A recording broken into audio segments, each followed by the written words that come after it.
लोग बीजापुर से आए हैं और क्या मंशा लेकर इस धरने पे आए हैं? जी, यहाँ 4 जिला के कर्मचारी हैं सर। बीजापुर, दंतेवाड़ा, नारायणपुर, सुकमा। हमारा जो अति संवेदनशील क्षेत्र है, जो नक्सली क्षेत्र से आते हैं हम लोग, और हम लोग पोटा केबिन जो संस्था है उसमें 500 सीटर है। 500 सीटर में जो 500 बच्चे अध्ययन करते हैं, हम उनको रसोइया से लेकर पूरा खाना पकवान, जलपान, स्वास्थ्य आदि हम लोग सेवा देते हैं सर। मतलब जो योजना है उसको आप लोग सार्थक रूप में सरकार के साथ सहयोग कर रहे हैं? जी जी, हम लोग। ये बताइए आप लोग कि सरकार जिस प्रकार का अभी जो रुख अपना रही है जी, कि नियमित कर्मचारी, संविदा कर्मचारी, अनियमित कर्मचारी, ये सारे लोगों को इनके विषय में कोई विशेष चर्चा नहीं कर रही है, विशेष इंटरेस्ट नहीं दिखा रही है जी। ऐसी अवस्था में आप लोगों का क्या प्रतिक्रिया रहेगा सरकार के प्रति?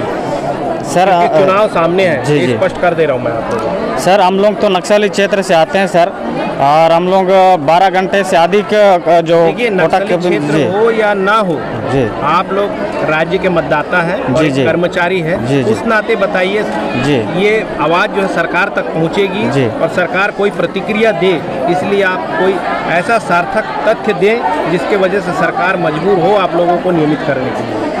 जी, हम लोग 12 घंटे से अधिक सेवा देते हैं कि हम लोग अभी तक हम लोग को ना ही आदेश है, ना ही हम लोग को हमारे बारे में कुछ नहीं सोचा है सरकार। इससे पहले जो सरकार थी हमारे साथ यही छल करके हमारे साथ धोखा किया था और वो सरकार को हमने साइड कर दिया। इसके बाद कांग्रेस सरकार को लेके आए और कांग्रेस सरकार पूरा अभी 5वां साल रनिंग में है। हमको बोला गया था 10 दिन के भीतर आपको कर देंगे नियमितकरण। हाँ, आज मैनिफेस्टो में लिखा था। जी जी बोले थे, और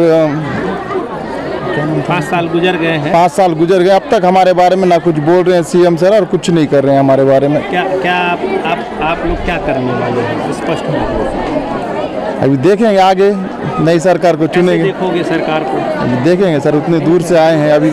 सर जैसे वो वादा किए थे 10 दिन के अंदर नियमित करने का, और यहाँ पूरे 5 साल हो गए हैं, हम उसी तरीके से उनको, अगर हमको नियमित नहीं करेगा तो हम उसी तरीके से उनको भी जवाब देने के लिए तैयार हैं सर। हम उनको भी नियमित नहीं करोगे? उनको भी नियमित नहीं करेंगे, और हमारा वोटर इतने हैं कि हम इतने वोटर से हम नियमित हो तो वो सरकार भी अनियमित रहेगी? जी, वो भी अनियमित रहेगा सर। यानी परिवर्तन की स्थिति होगी? जी जी जी। और परिचय दीजिए। सतीश कुमार चौहान, जिला बीजापुर, छत्तीसगढ़। संविदा कर्मचारी तो सरकार ने जो बातें कही है या किसी प्रकार की जादू दिखाई है जिसकी वजह से संविदा कर्मचारी अब आप लोग डटे हुए हैं, तो क्या उम्मीद लेके डटे हैं क्योंकि सरकार का अब आखिरी समय है?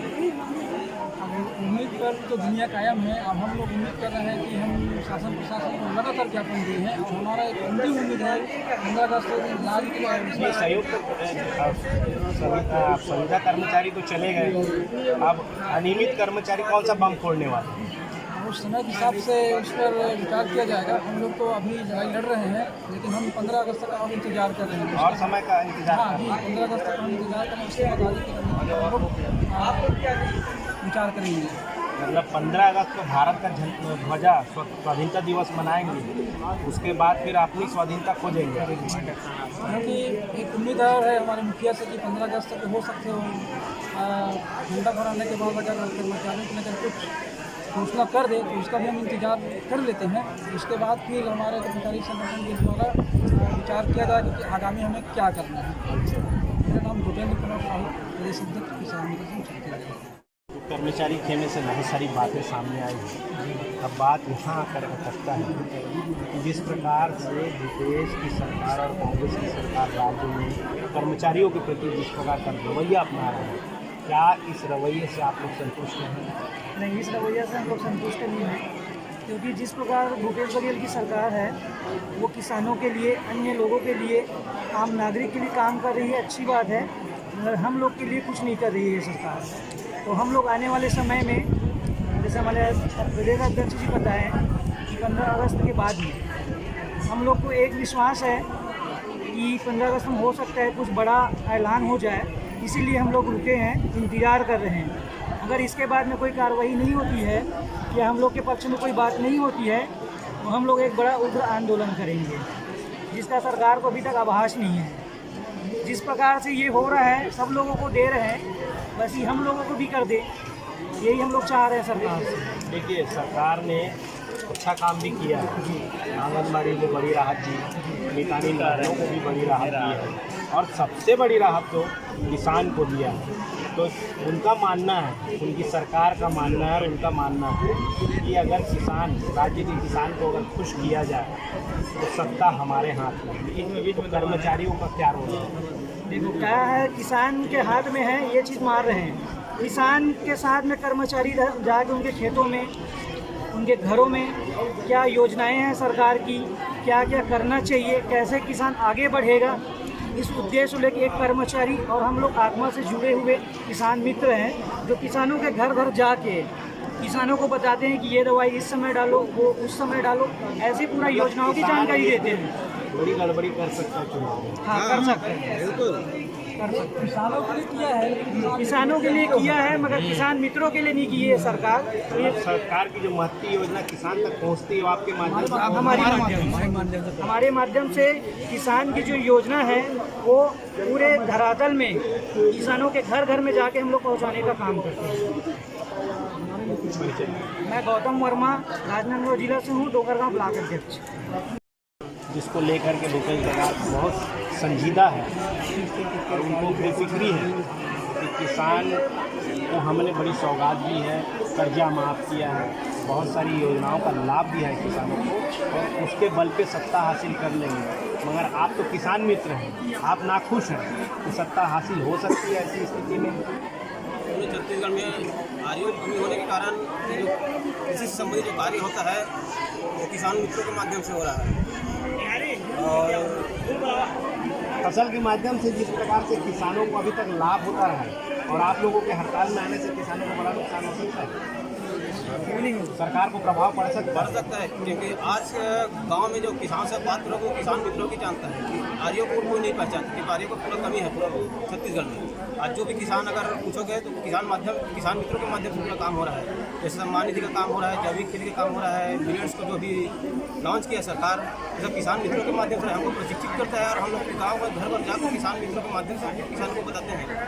लेकिन जो हमारी जो पीड़ा है वो सरकार नहीं समझ रही है, इसे हम लोग को बहुत बड़ा पेट्रोलिंग भी नहीं मिल पाता। हम लोग पूरा दो गाँव का किसान में व्यक्त किया है आत्मा योजना के तहत।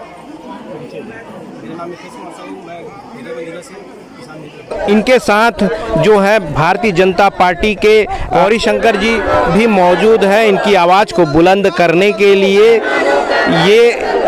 ये सारे लोग जो हैं सरकार के खिलाफ लगातार हल्ला बोलते नजर आ रहे हैं। और तो क्या स्थिति परिस्थितियां हैं हम जानने की कोशिश करेंगे। गौरी शंकर जी, आप इनका समर्थन करने यहाँ पे आए हैं। अनियमित कर्मचारी लगातार कई सालों से जो आंदोलन करते नजर आ रहे हैं, आज आखिरकार इनको ये मजबूरी आ गई है कि ये जेल भरो आंदोलन कर रहे हैं और सरकार को सजग करने की बात कर रहे हैं। तो इस विषय पे आपका क्या कहना है? चुनाव में 100 दिन का भी शेष नहीं है। इस सरकार ने निर्लज्जता की सारी परिकाष्ठा को पार कर दिया है, अत्याचार की सारी सीमाएं पार हो गई है, वादा खिलाफी की सारी सीमाएं पार हो गई है। प्रदेश का हर वर्ग आज दुखी है। किसी को जेल भरने का शौक नहीं है, किसी को आंदोलन करने का शौक नहीं है, लेकिन इस सरकार ने इनको मजबूर किया है। और आंदोलन का भी गला दबाने का, गला घोटने का पिछले 5 साल से लगातार प्रयास हुआ है। इन्होंने नहीं, ये उनके दरवाजे में नहीं गए थे। राज्य सरकार ने इनसे वादा किया था कि 10 दिन में नियमित कर देंगे। 5 साल से जानबूझ के इरादतन सोची समझी साजिश के तहत में इस मामले को सरकार नजरअंदाज कर रही है। कर्मचारियों को चुन चुन कर FIR कर रही है, कर्मचारियों का गला दबाया जा रहा है, कर्मचारियों की बात नहीं सुनी जा रही है। माताएं सड़क पे है, प्रदेश के युवा सड़क पे है। ऐसा क्या कारण है कि प्रदेश के युवाओं को निर्वस्त्र होकर प्रदर्शन करना पड़ रहा है? क्या प्रदेश में सरकार नाम की चीज बची कि नहीं बची है? इस प्रदेश में इकबाल नाम की चीज बची कि नहीं बची है? जेल भरो ये एक चेतावनी है और एक चुनौती है, जिसको आज निश्चित तौर पर कर्मचारी संगठन और तमाम हमारी प्रदेश की माताएं आज इस चुनौती को स्वीकार करते हुए राज्य सरकार को फिर से जगाने का प्रयास कर रहे हैं। अफसोस, सरकार जाग रही है और सोने का नाटक कर रही है। ये अपने आप में बहुत दुर्भाग्यजनक बात है। मुझे तो कहीं से भी नहीं लग रहा है कि राज्य सरकार नियमितीकरण के लिए बहुत ज़्यादा यहाँ पर कोई चुनौती मानते हुए इस चीज़ को जिम्मेदारी पूर्वक इसका निर्वाह करने के प्रयास कर रही है। 15 अगस्त में सुन रहे हैं हम लोग कि 15 अगस्त में बड़ी घोषणा होगी। घोषणावीर मुख्यमंत्री जी सिर्फ लोगों को धोखा देंगे, जालसाजी करेंगे, उससे ज़्यादा कुछ नहीं करेंगे। वरना करना रहता अभी तक कर देते हैं नियमित। किसी भी एक व्यक्ति की नियमित नहीं किया होगा। 5 साल में 2 लाख से ज्यादा, 15 साल में 2 लाख से ज्यादा लोगों को हम लोग नियमित किए हैं।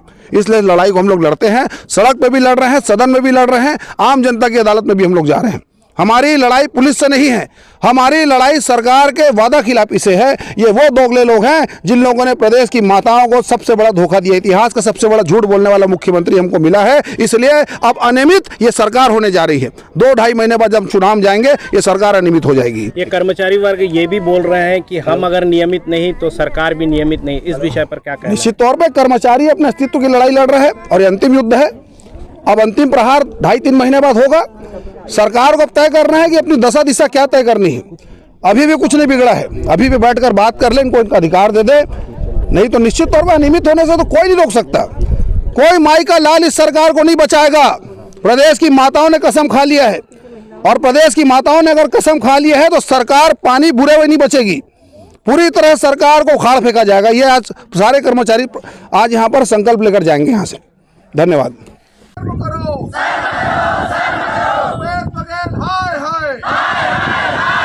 सबको नियमित करना होगा। अभी तो यह लड़ाई है। मतलब खाली यहाँ पे क्या कोई कार्टून सिनेमा चल रहा है क्या कि आए वहाँ से यहाँ तक गए उसका जेल भर हो गया? भाई जेल ले आने ले जाइए, जेल हम लोग जाने के लिए तैयार हैं। इस प्रकार का 100 मीटर का कोई आंदोलन होता है क्या? इसको भी मजाक बना लिया आप लोग। आंदोलन करने का भी अधिकार नहीं क्या हम लोगों को? कांग्रेसी लोग आंदोलन करते हैं, शहर का बीच सड़क जाम हो जाता है, वहाँ नियम कानून नहीं होता है। कर्मचारी आंदोलन कर रहे थे, ईडी ऑफिस के बाहर में 100 मीटर में रोड को घेर देते हैं, नेशनल हाईवे के पास में, उसको आसानी से परमिशन मिल जाता है। कर्मचारियों के लिए 100 मीटर का जेल बनाया है। बताइए इस प्रदेश में लोकतंत्र नाम की चीज भी नहीं बची क्या? आंदोलन करेगा कि नहीं करेगा कर्मचारी? अपने अधिकार के लिए लड़ना होगा। और कोई बिना वजह भी नहीं कर रहा भाई, कोई बिना वजह भी नहीं कर रहा है। जबरदस्ती का आंदोलन भी नहीं है। राज्य सरकार ने घोषणा पत्र में इस बात को कहा था। हम लोग नहीं गए थे उनके दरवाजे मांगने के लिए, उनको वोट चाहिए था, उन्होंने बोला था इस बात को। वादा किया था तो वादा पूरा करें। वादा निभाना पड़ेगा, आपको नियमित करना होगा, आपका मानदेय बढ़ाना होगा। भूपेश बघेल डरता है, पुलिस को आगे करता है। भूपेश बघेल शर्म करो, भूपेश बघेल हाय हाय। सबको नियमित करना होगा। अभी तो यह लड़ाई है। आज का आंदोलन तभी सफल होगा जब ये गेट को उखाड़ के फेंकोगे आप लोग। इतने मुट्ठी भर पुलिस वाले नहीं रोक पाएंगे हम लोगों को। एक साथ ताकत लगा सब लोग आइए, कोई डरने की जरूरत नहीं है। जेल जाना पड़े जेल जाएंगे, कोई दिक्कत नहीं। चलो